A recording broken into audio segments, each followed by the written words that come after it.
Hello and welcome to Ministry of JavaScript. In this video we are going to be looking at how to handle the events or how the events work in React application, right?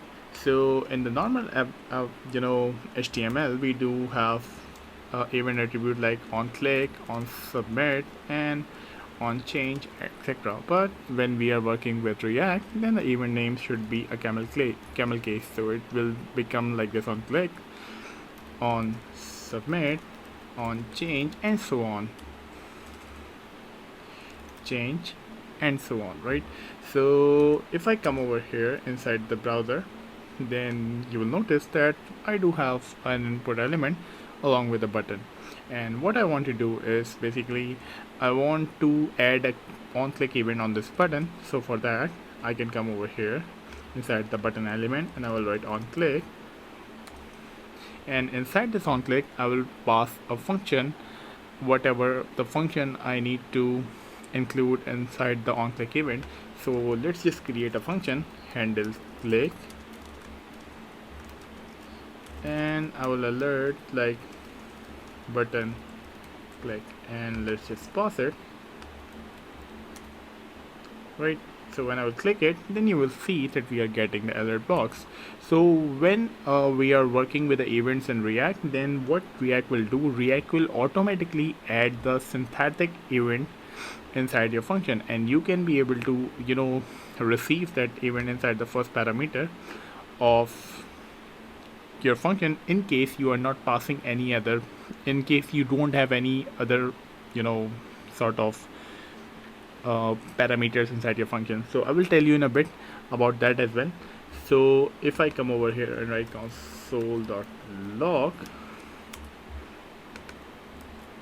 and e, so let me just open the inspect element. So when I will click the click me button, then you can see that we are getting the object of synthetic event.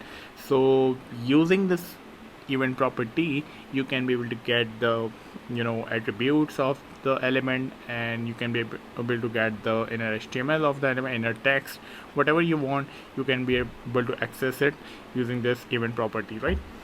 So this is how the onClick event work in JavaScript. Now let's talk about the onChange event, right?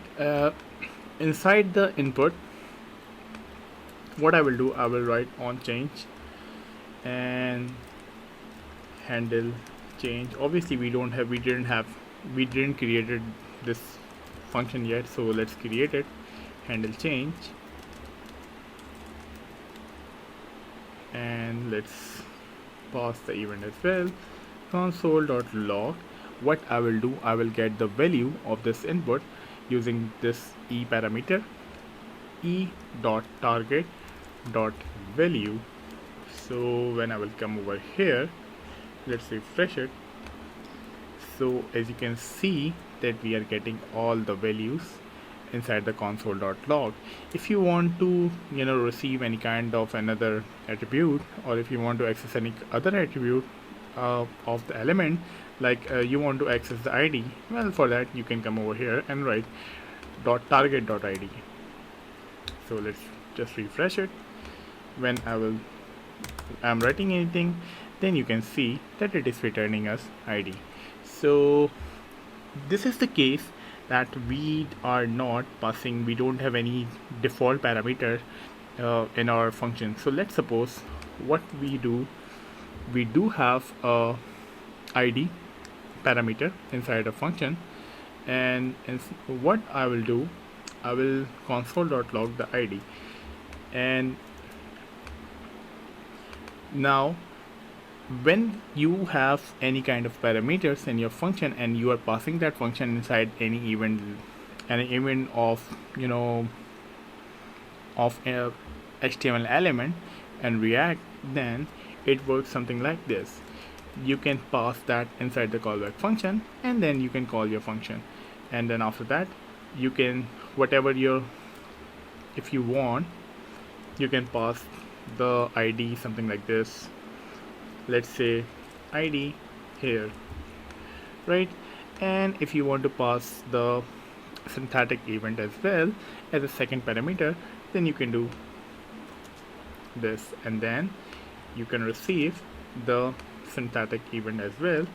So if I come over here and write E as well, now let me click it, then you can see that we are getting our ID which we were passing from the HTML element, and after that we are getting the object of synthetic event as well.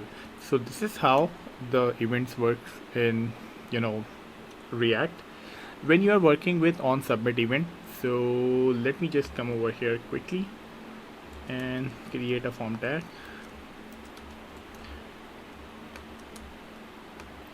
So we all are aware that form tags contains event of onSubmit, and let's just create a function with the name of handle submit.